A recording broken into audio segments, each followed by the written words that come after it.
Durante casi 4 décadas, la televisión mexicana tuvo una regla que nadie escribió en ningún contrato y que todo el elenco conocía igual, sin que nadie tuviera que explicársela 2 veces. Se podía hacer, no se podía decir. Actores, cantantes, presentadores, comediantes que llenaban la pantalla cada tarde en millones de casas mexicanas vivían su vida completa fuera de cámara y la dejaban entera fuera del set en cuanto se encendían las luces del estudio.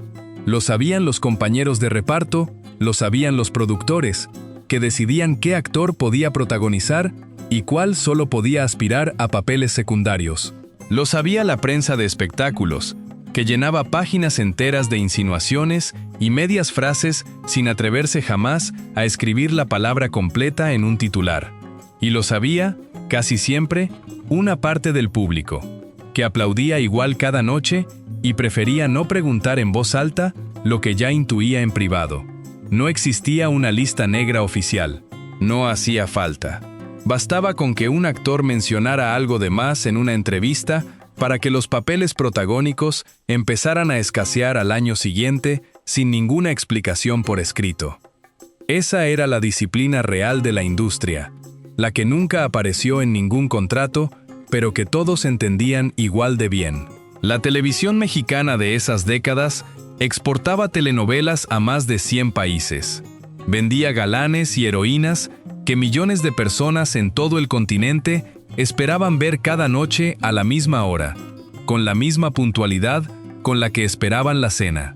Detrás de esa maquinaria perfectamente aceitada, había actores viviendo dobles vidas que la propia empresa protegía no por generosidad, sino porque un escándalo podía costarle a Televisa contratos de distribución en países todavía más conservadores que México.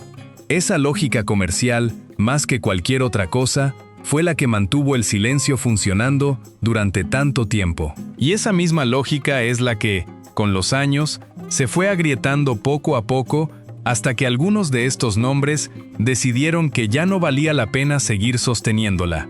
Las revistas de espectáculos de esa época tenían un lenguaje propio para hablar de todo esto sin decirlo del todo. Soltero empedernido, muy reservado con su vida privada. Prefiere no hablar de romances. Frases hechas que cualquier lector experimentado sabía traducir sin ayuda de nadie, y que permitían a la revista seguir vendiendo portadas sin arriesgarse jamás a una demanda ni a perder el acceso privilegiado a la estrella en cuestión. Era un pacto silencioso entre la prensa, la industria y el propio artista, y funcionó durante generaciones enteras sin que casi nadie lo rompiera desde dentro. Hay un artista en este video que vendió más discos que cualquier otro mexicano en la historia de la industria musical de este país. Llenó el Palacio de Bellas Artes cuando nadie de la música popular lo había logrado antes en ese escenario. Escribió canciones que canta gente que ni siquiera sabe quién las escribió originalmente. Y jamás, en más de 4 décadas de carrera pública absoluta, pronunció frente a un micrófono la palabra que tú estás pensando ahora mismo. Dijo otra cosa, una frase que se volvió más famosa que muchas de sus propias canciones, y que hasta hoy la gente sigue repitiendo sin detenerse a pensar exactamente qué estaba respondiendo. Ese caso lo dejamos para el final. Cuando llegues ahí, vas a entender por qué esa frase suya sigue siendo, todavía hoy, una de las citas más repetidas de la cultura popular mexicana. Antes de llegar ahí, vamos a repasar nombres que sí usaron la palabra completa.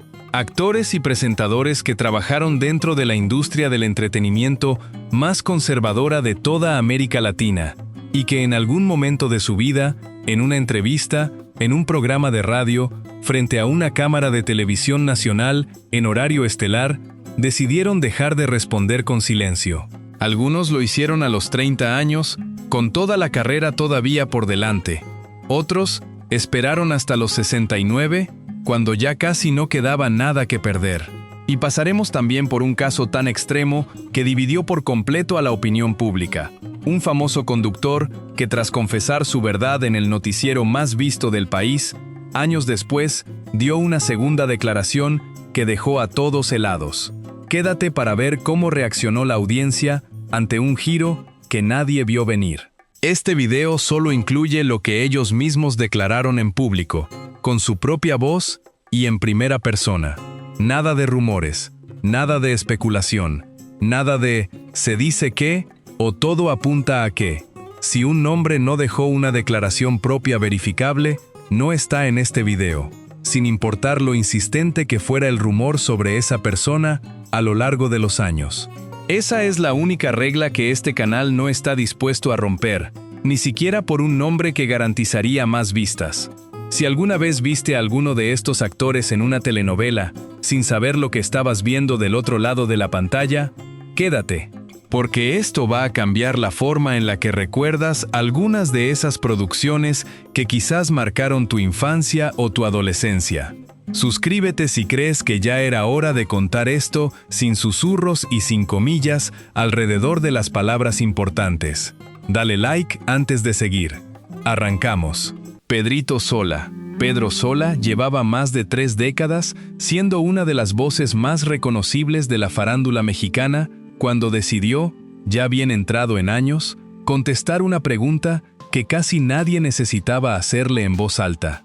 Era conductor, comentarista, la persona que durante años analizó en televisión abierta la vida privada de otros famosos con total libertad, mientras nadie analizaba nunca la suya propia con ese mismo nivel de detalle. Trabajó en radio, trabajó en programas de espectáculos de gran audiencia, se convirtió en una presencia habitual de la farándula mexicana durante décadas enteras, construyendo una carrera completa, comentando los escándalos ajenos frente a las cámaras. ¿Qué hace que un hombre que lleva toda su vida hablando de la vida de los demás tarde tanto en hablar de la propia? La respuesta, en el caso de Pedrito Sola, tiene que ver con una generación entera de la televisión mexicana que aprendió a convivir con el silencio como estrategia básica de supervivencia profesional. Esa regla no escrita no era exclusiva de él, la compartía cualquier persona con presencia pública constante en ese momento de la historia de la televisión mexicana. A los 69 años, en una entrevista de radio, Pedrito Sola habló abiertamente de su condición.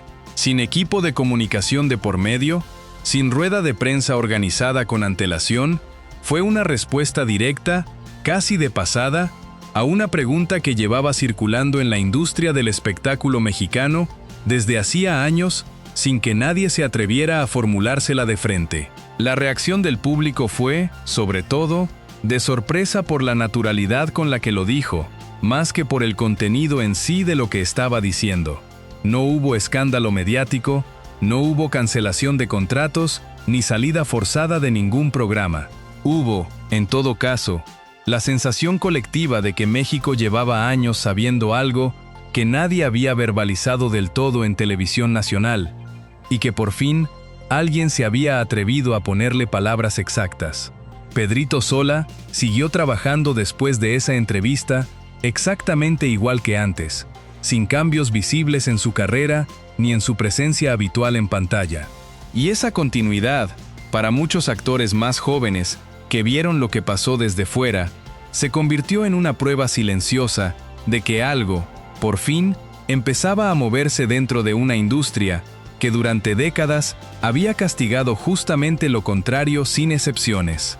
Antes de esa entrevista de radio, Sola ya era una institución dentro de la farándula mexicana. Empezó en la televisión abierta a mediados de los años 80 y para los 90 ya era una de las caras habituales de los programas matutinos de espectáculos. Un espacio que en ese momento definía qué escándalo merecía portada y cuál se quedaba en el olvido. Ese lugar, curiosamente, le dio durante décadas el poder de decidir sobre la vida privada de otros, mientras la suya permanecía completamente fuera de discusión pública. Con los años, Sola se ganó fama de tener una lengua filosa y opiniones directas sobre prácticamente cualquier tema de la farándula mexicana. Esa reputación, construida frente a las cámaras durante décadas, hace todavía más notable el hecho de que sobre su propia vida haya mantenido, hasta los 69 años, exactamente el mismo tipo de reserva que él mismo criticaba abiertamente cuando la veía en otros famosos. ¿Te imaginas haber trabajado más de 30 años frente a las cámaras, analizando la vida de todos los demás? guardando un secreto que en realidad no era secreto para nadie? Cuéntame en los comentarios si ya conocías la historia de Pedrito Sola o si te sorprendió la naturalidad con la que finalmente lo admitió en televisión. Edgar Vivar. Hay un dato que sorprende a cualquiera que haya crecido viendo El Chavo del Ocho. El actor detrás de dos de los personajes más queridos de esa vecindad de cartón guardó una parte completa de su vida en silencio durante más de 60 años seguidos. Edgar Vivar interpretó al señor Barriga y a su hijo Ñoño, dos papeles completamente opuestos entre sí que millones de niños en toda América Latina vieron repetirse en televisión durante décadas sin saber absolutamente nada de la vida privada del hombre que les daba voz, gesto y cuerpo cada semana. Vivar vivió bajo el escrutinio público, construyendo una imagen que desde fuera parecía encajar en el molde convencional y familiar que la época exigía. Trabajó en la televisión mexicana más conservadora de todas, en una época en la que declarar algo así podía significar el final directo de una carrera construida con décadas de esfuerzo y disciplina frente a cámara. En 2016, a los 68 años, lo dijo. Anunció públicamente que se había enamorado de un hombre y que se identificaba como gay, algo que ninguna entrevista anterior de su carrera había insinuado siquiera de lejos. Para alguien de su generación, criado en el México de los años 50 y 60, con décadas de carrera construida bajo las reglas más rígidas de toda la industria del entretenimiento nacional, esa declaración llegó tarde según cualquier calendario razonable, pero llegó. Y eso ya era, en sí mismo, una excepción dentro de un gremio acostumbrado a que este tipo de historias personales se llevaran directo a la tumba sin que nadie las contara jamás.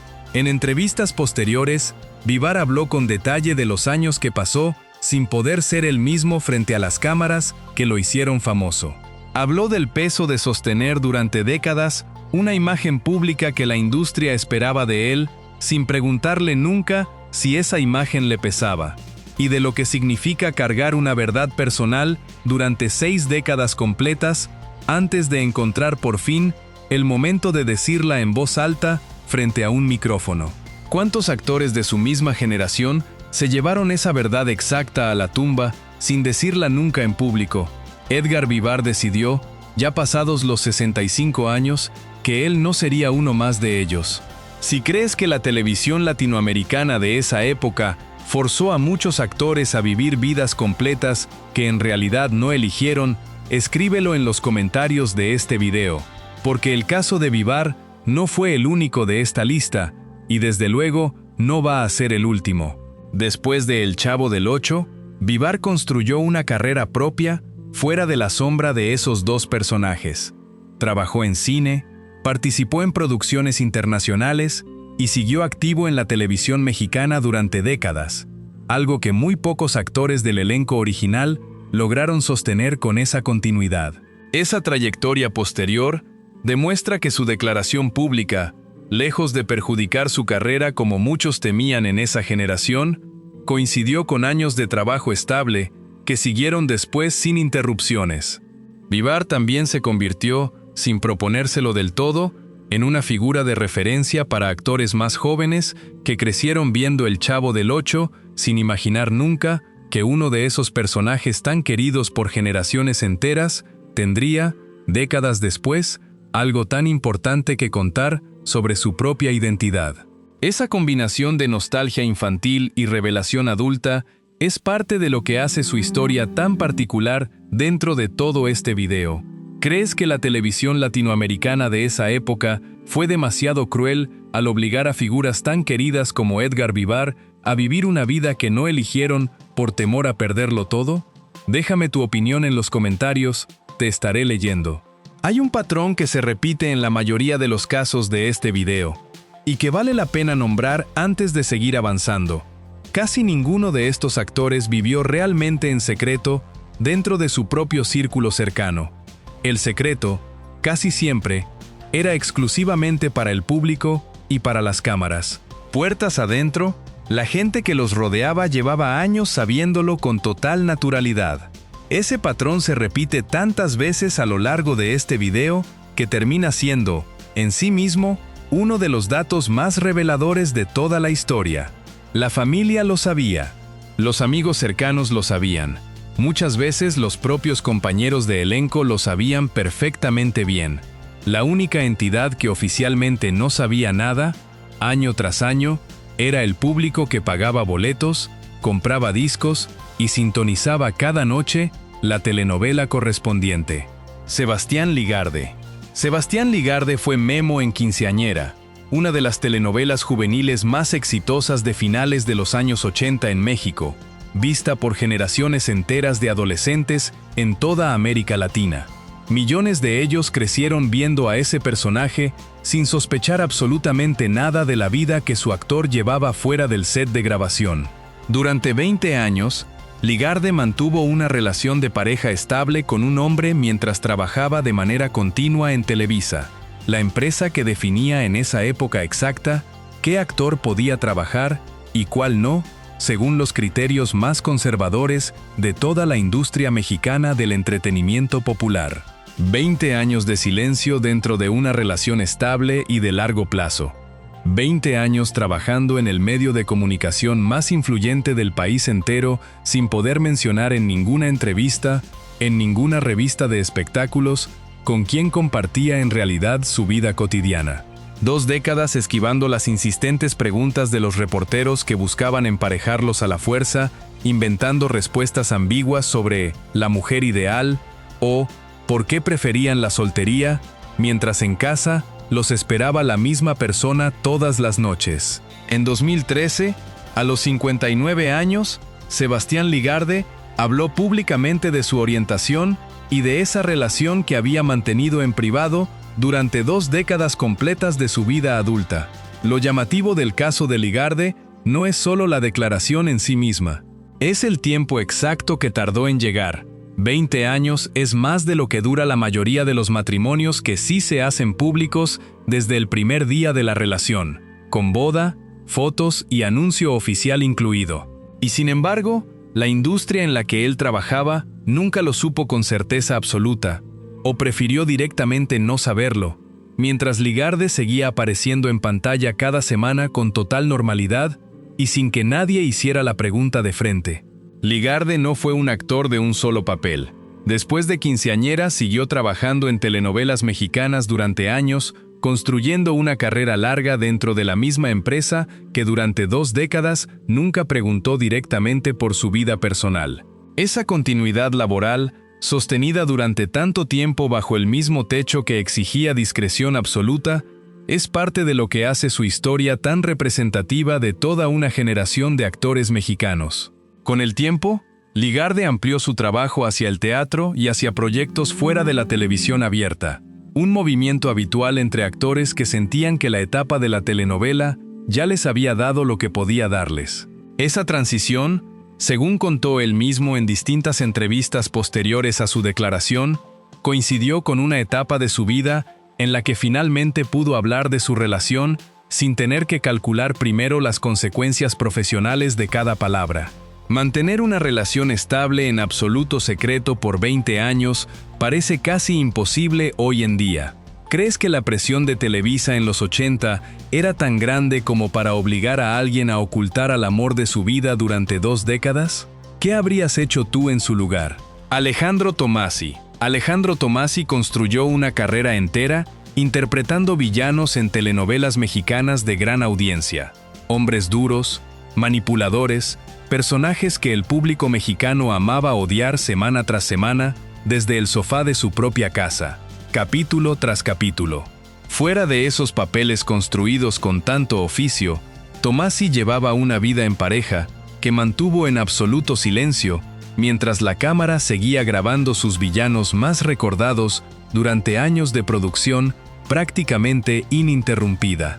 En 2015, rompió ese silencio con una frase que resume mejor que cualquier análisis extenso lo que significa vivir dentro del closet trabajando en una industria como la mexicana. 14 años con mi pareja y todo el mundo lo sabía, menos yo, que lo tenía que decir. 14 años de relación estable y sostenida. 14 años en los que, según sus propias palabras dichas en entrevista, la gente de su entorno cercano ya lo sabía perfectamente sin que él hubiera dicho absolutamente nada de manera formal frente a nadie. El secreto, en varios de los casos de este video, no era realmente un secreto para nadie que estuviera cerca de la persona en cuestión. Era una formalidad pendiente que la propia persona sentía que le debía, tarde o temprano, al público que la había visto crecer en pantalla durante años. Esa frase exacta de Tommasi describe algo que se repite, con variaciones, en distintos casos de este mismo video: la distancia enorme entre lo que la gente cercana ya sabía desde hacía años y lo que todavía faltaba decir en voz alta frente a un micrófono de televisión nacional. Esa distancia, para muchos actores de su generación exacta, tardó décadas completas en cerrarse del todo. Tommasi acumuló, a lo largo de su carrera, algunos de los antagonistas más recordados de la telenovela mexicana de finales del siglo pasado. Su nombre quedó asociado durante años a ese tipo de personaje específico, el villano elegante y calculador que la audiencia amaba odiar, mientras su vida privada permanecía en un terreno que ni la prensa de espectáculos más insistente logró documentar hasta que él mismo decidió hablar. Lo que llama la atención en las entrevistas que dio después de su declaración es la falta de dramatismo con la que describió esos 14 años de relación. No los presentó como un peso insoportable ni como una tragedia oculta. Los describió, más bien, como una vida completamente normal que simplemente había transcurrido en paralelo a su carrera pública, sin que ambas cosas necesitaran nunca cruzarse frente a una cámara. La frase de Tommasi es durísima. Todo el mundo lo sabía menos yo, que lo tenía que decir. ¿Crees que la sociedad mexicana de esa época prefería jugar al juego de hacer como que no pasa nada, con tal de no romper la ilusión de la televisión? Déjame saber qué piensas de este pacto de silencio. Hay algo que llama la atención al poner estos nombres uno junto al otro. No todos eligieron el mismo momento de su vida para hablar, y esa diferencia dice tanto como la declaración misma. Unos esperaron a estar prácticamente retirados, cuando ya no había carrera que proteger ni contrato que perder. Otros hablaron todavía en plena actividad, con series al aire y proyectos firmados, asumiendo un riesgo que los actores de generaciones anteriores ni siquiera se habían permitido considerar como una opción real. Esa diferencia de calendario no es casualidad. Refleja, año con año, cómo fue cambiando la reacción del público mexicano ante este tipo de declaraciones. Lo que en los años 80 hubiera significado el final inmediato de cualquier carrera de telenovela, para la década de 2010 ya generaba, en el peor de los casos, un titular incómodo durante una semana y, en la mayoría, prácticamente ninguna consecuencia profesional visible.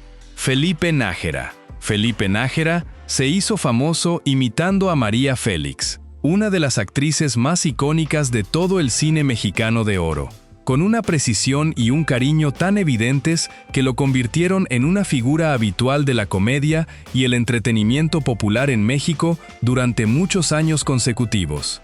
Su declaración pública sobre su propia orientación llegó acompañada de un detalle que conecta de manera directa con el caso que cierra este video. Nájera mencionó a Juan Gabriel como una de sus referencias personales más importantes, como parte de esa generación de artistas mexicanos que, con distintos grados de apertura y de riesgo, empezaron a mostrar en público algo que antes solo existía puertas adentro de sus propias casas. Nájera habló de su condición sin el peso dramático que rodeó a otros casos de este mismo video. Lo hizo, según describió después en entrevistas, con la misma naturalidad con la que había construido toda su carrera cómica, en un país donde la comedia muchas veces terminó siendo el único espacio de la televisión donde ciertos temas podían mencionarse sin desatar de inmediato un escándalo de proporciones nacionales. Ese detalle importa más de lo que parece a primera vista.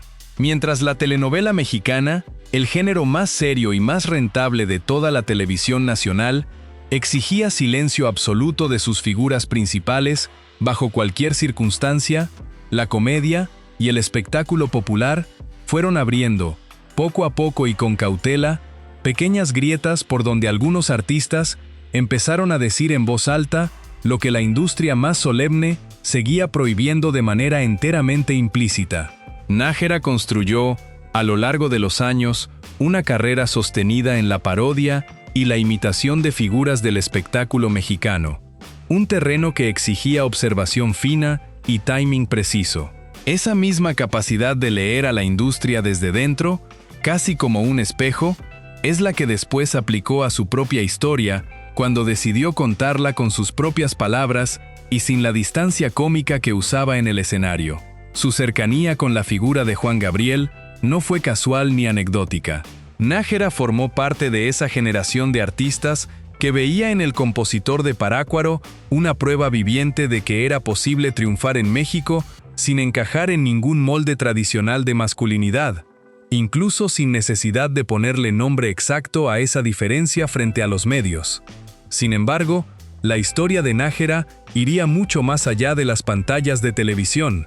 Años después de su declaración pública, él y su esposo Jaime Morales romperían un molde histórico al convertirse en la primera pareja del mismo sexo en adoptar legalmente a una niña en la Ciudad de México, demostrando que la honestidad fuera de cámaras también podía abrir caminos hacia derechos fundamentales.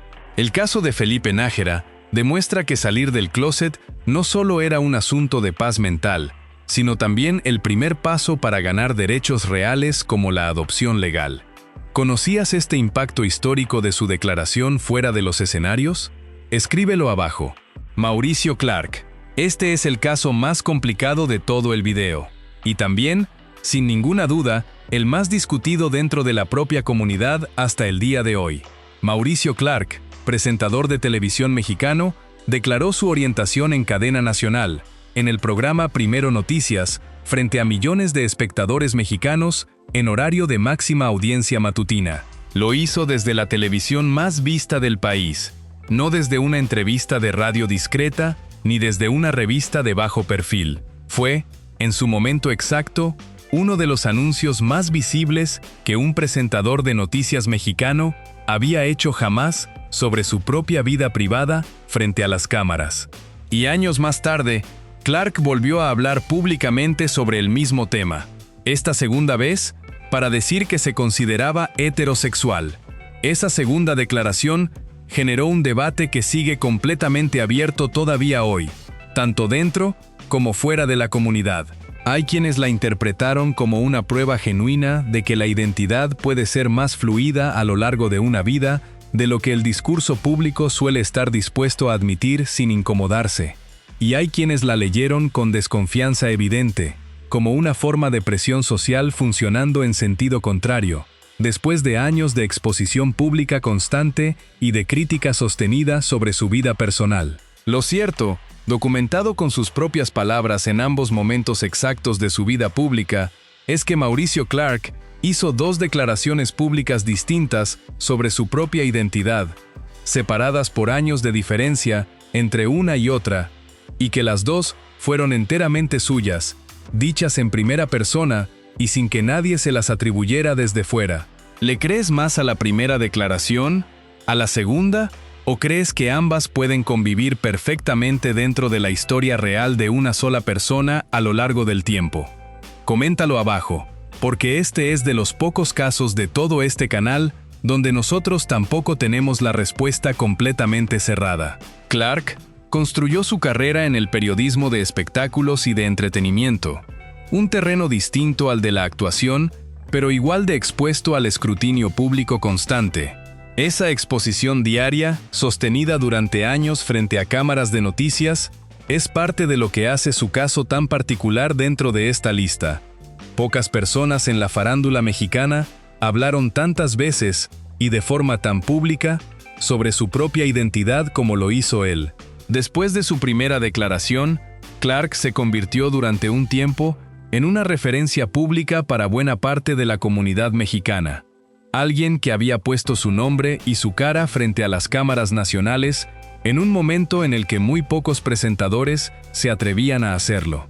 Esa misma visibilidad, con los años, fue la que convirtió su segunda declaración en una noticia todavía más grande que la primera, precisamente por el peso simbólico que él mismo había construido antes.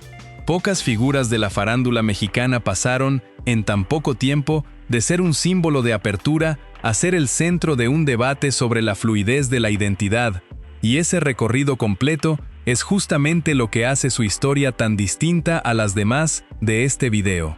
Hay algo que conecta a los 6 nombres anteriores, más allá de la declaración en sí misma. Todos trabajaron dentro del mismo sistema, en la misma época aproximada, bajo las mismas reglas no escritas. Pero hubo un terreno donde esas reglas funcionaban distinto, un terreno donde la excentricidad y la libertad de gestos se toleraban con más margen que en cualquier telenovela de horario estelar, el de la música popular mexicana. Y ahí, precisamente ahí, es donde vivió toda su carrera, el nombre que cierra este video. Este es, sin duda, el caso más divisivo. ¿Crees que la segunda declaración de Mauricio Clark fue un reflejo de una identidad genuinamente fluida, o fue el resultado de la enorme presión de una sociedad que no lo dejó vivir en paz? Es un debate abierto, así que me interesa mucho leer tu hipótesis en la caja de comentarios. Juan Gabriel. Y llegamos, por fin, al nombre que probablemente más de la mitad de las personas que están viendo este video vinieron a escuchar desde el primer minuto. Juan Gabriel, el compositor mexicano más vendido de toda la historia de la industria musical del país. El hombre que escribió canciones que ha cantado prácticamente cualquier artista relevante de la música en español durante los últimos 50 años, sin excepción de género ni de generación. Un repertorio tan enorme y tan popular que hay generaciones completas de mexicanos que crecieron cantando sus canciones de memoria sin saber siquiera que había sido él, exactamente, quien las había escrito originalmente. Nació en Parácuaro, Michoacán, en enero de 1950. Su infancia fue dura desde el principio. Su adolescencia, todavía más difícil. Pasó por un internado en Ciudad Juárez. Pasó hambre real durante años. Pasó tiempo encerrado en prisión, acusado de un robo que negó haber cometido hasta el final de su vida. De ahí salió con canciones ya escritas en la cabeza y con una determinación que lo llevó, en apenas unos pocos años, a convertirse en una de las figuras más grandes de toda la música popular mexicana del siglo XX. Su primer gran éxito llegó en 1971 con No tengo dinero, una canción escrita casi de manera improvisada que lo sacó de la pobreza absoluta y lo puso, de un día para otro, en la radio de todo el país. A partir de ahí, no paró. Querida, amor eterno, hasta que te conocí. Así fue. Canciones que décadas después sigue cantando gente que nació mucho tiempo después de que él las escribiera. En fiestas, en bodas, en funerales, en karaokes de pueblos pequeños, donde nadie sabría explicar de dónde salió exactamente esa melodía que todos se saben de memoria.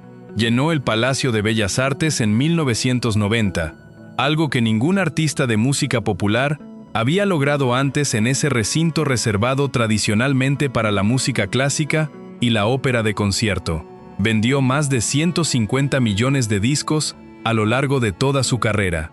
Escribió cientos de canciones que terminaron grabando otros artistas de distintas generaciones, desde Rocío Dúrcal hasta artistas pop contemporáneos que siguen versionando su catálogo hoy mismo. Y durante más de 4 décadas de exposición pública absoluta y constante, jamás pronunció frente a un micrófono la palabra exacta que millones de personas asumían, con total naturalidad, sobre su vida privada. ¿Por qué el artista más grande de toda la historia de la música mexicana nunca lo dijo con esa palabra exacta que todos esperaban escuchar? La respuesta tiene que ver, en parte, con la época exacta en la que construyó toda su carrera, y en parte, con una estrategia personal que él mismo eligió sostener durante toda su vida pública, disco tras disco, entrevista tras entrevista, década tras década. En 2002, un periodista le hizo la pregunta directa en una entrevista de televisión nacional en horario estelar. Juan Gabriel respondió con una frase que se convirtió, con el paso de los años, en una de las declaraciones más citadas de toda la cultura popular mexicana contemporánea. Lo que se ve, no se pregunta. Ni confirmó, ni negó nada con esas dos palabras exactas. Contestó algo que confirmaba sin nombrar directamente, que reconocía sin declarar del todo de manera explícita, y que dejaba a todo el público mexicano la responsabilidad completa de sacar sus propias conclusiones sobre algo que, para la inmensa mayoría de quienes lo escucharon esa misma noche, ya era evidente desde hacía muchísimos años. Esa frase resume mejor que cualquier análisis extenso lo que significaba, en la práctica diaria, ser una figura pública abiertamente afeminada en el México de los años 70, 80 y 90, sin cruzar jamás la línea exacta de la declaración explícita que el propio artista decidió no cruzar en ningún momento de toda su vida pública. Juan Gabriel vivió con una libertad de gestos, de vestuario y de expresión escénica que en su momento resultaba absolutamente radical para los estándares de la televisión y los escenarios mexicanos de esas décadas exactas. Y al mismo tiempo, mantuvo durante toda su carrera pública una frontera muy precisa alrededor de la palabra exacta que la prensa llevaba años enteros queriendo escucharle decir de manera directa y sin rodeos. Para millones de mexicanos, Juanga dejó de ser simplemente un apodo cariñoso y se convirtió en una manera de nombrar algo que el país entero prefería no nombrar de frente. El movimiento de sus manos sobre el escenario, la manera en la que caminaba, la ropa que elegía para cada presentación, todo formaba parte de un lenguaje que el público mexicano aprendió a leer sin que nadie se lo tuviera que explicar con palabras. Ese lenguaje corporal terminó comunicando, con los años, más que cualquier declaración formal hubiera podido comunicar jamás. Tuvo hijos, mantuvo relaciones personales que nunca detalló por completo frente a los medios de comunicación mexicanos ni extranjeros. Construyó una vida privada que protegió con la misma disciplina exacta con la que había construido toda su carrera musical, incluso cuando esa misma vida privada terminó convirtiéndose, con los años, en el tema de conversación más persistente de toda la farándula mexicana durante casi 4 décadas seguidas sin interrupción. Sus giras se convirtieron en un fenómeno aparte dentro del propio fenómeno. La gira llamada Volver, ya en los últimos años de su vida, llenó estadios completos en Estados Unidos y en México, con un público que abarcaba 3 generaciones distintas dentro de la misma familia, sentadas juntas, cantando exactamente las mismas canciones. Esa base de seguidores nunca necesitó una confirmación oficial de nada para seguir llenando esos estadios año tras año, gira tras gira. Murió el 28 de agosto de 2016, en Santa Mónica, California. Tenía 66 años.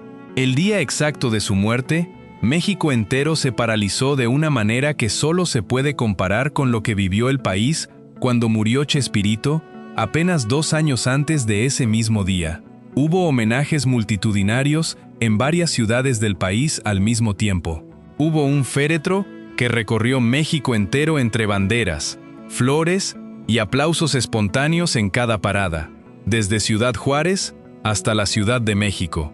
Hubo, otra vez, un Palacio de Bellas Artes completamente lleno, esta vez para despedirlo a él para siempre, con miles de personas más esperando afuera sin poder entrar. Y murió sin haber dicho jamás, con todas sus letras exactas, la palabra que millones de personas llevaban repitiendo sobre su vida privada durante 4 décadas completas de carrera pública. Esa es la paradoja exacta que cierra este video.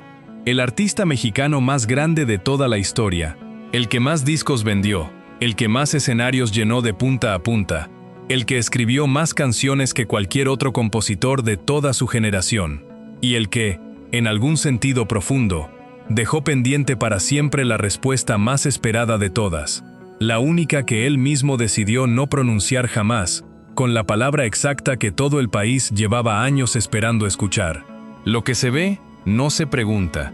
Esa frase nunca fue, en realidad, una pregunta sin respuesta. Fue siempre una respuesta sin pregunta, repetida durante 40 años frente a un país entero que la entendió perfectamente bien sin necesitar jamás una sola palabra más. Después de su muerte, esa frase siguió circulando en entrevistas, en documentales, en homenajes de todo tipo, citada una y otra vez como ejemplo de la manera particular en la que México aprendió a convivir con las identidades que prefería no nombrar directamente. Artistas de generaciones más jóvenes, algunos de ellos mencionados en otros videos de este mismo canal, han hablado de Juan Gabriel como una referencia obligada al construir su propia relación con la industria del entretenimiento mexicano, incluso décadas después de que él pronunciara esa frase por primera vez frente a las cámaras. ¿Crees que Juan Gabriel debió decirlo con todas las letras en algún momento concreto de su vida pública? ¿O crees que tenía todo el derecho del mundo a vivir su verdad sin ponerle nunca encima esa palabra exacta que todos esperaban? Comenta abajo, porque esta es, probablemente, la pregunta más dividida de toda la farándula mexicana de las últimas 4 décadas. Un conductor que llevaba 30 años hablando de la vida de los demás antes de hablar por fin de la suya propia. Un actor que guardó 60 años de silencio completo detrás de 2 de los personajes más queridos de toda la televisión en español. Una relación de 20 años que la industria más grande de México nunca llegó a conocer del todo mientras duró. Y un compositor que vendió más discos que nadie en la historia de este país y que jamás necesitó una palabra exacta para que México entero lo entendiera igual de bien.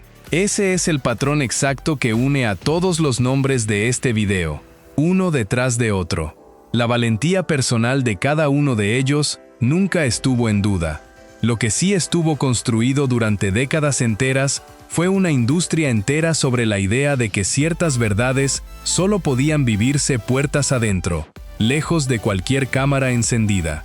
Y esa industria, con el tiempo, terminó cambiando de todas formas, aunque nunca lo reconociera abiertamente ni pidiera disculpas por las décadas de silencio que exigió. Cambió porque actores como los de este video decidieron, cada uno a su propio ritmo, dejar de sostener una regla que nunca debieron tener que cumplir en primer lugar. Cambió porque el público mexicano, generación tras generación, fue mostrando que podía seguir queriendo a sus actores favoritos exactamente igual después de escuchar la verdad completa sobre ellos. La televisión mexicana premiaba el silencio con contratos largos y papeles protagónicos, y castigaba la honestidad pública con el final directo y silencioso de una carrera entera.